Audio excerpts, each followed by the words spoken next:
जन्नत का हर दरवाज़ा खुला है।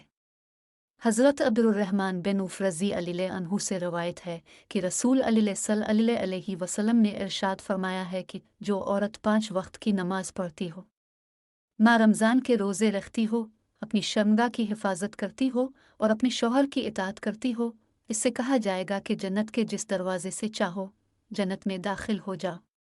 मसनद अहमद बिन हम्बल। रिज़्क़ की क़द्र।